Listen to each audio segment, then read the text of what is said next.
Newly elected Prime Minister Mark Carney is in Washington right now, set to visit the White House for his first face-to-face meeting with U.S. President Donald Trump today.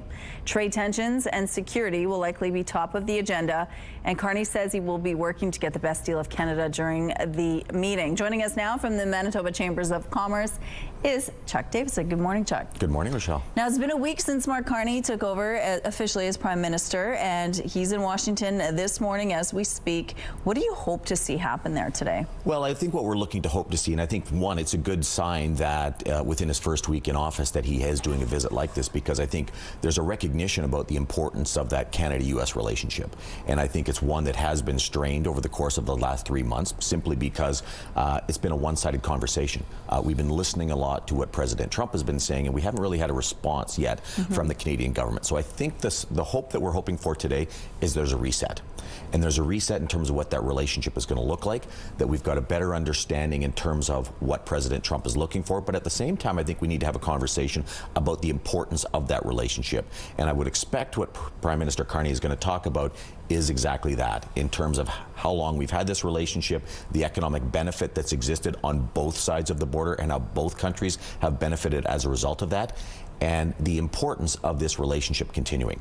There does need to be a reset. We do need to have better conversations on this, and I think working towards a new CUSMA deal as well is something that is probably going to be on the table today. The CUSMA deal is good for another year. Can they do a new deal before that year is up? Yeah, I think it's clear right now, because I don't think the United States is really following the rules of the CUSMA deal, that there needs to be a reset on that sooner rather than later, in terms of understanding what that relationship looks like, doing everything possible to get the conversations about tariffs off the table, get back to that reset, what most Canadian businesses are looking for, to provide them with the stability that they need to be able to make decisions, to be able to grow their businesses, because that's become a real challenge for a lot of Canadian businesses.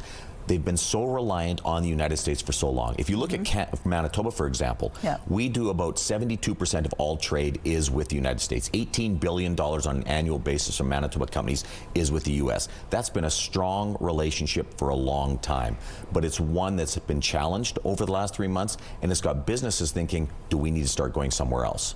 Okay, so we've already heard some of the language coming out of the U.S. in the last day or two. Howard Lutnick is saying things like, we don't need to do car trade. Why are we doing that? The movies need to be only filmed in America. Is that a bad note to start this off? It's a narrative that doesn't help the conversations, but I think it's one that we need to respond to. There's no question about that. I think the movie industry, the automobile industry have been ones that have been very intertwined between the United States and Canada for a long time, that have benefited both sides of the border as well.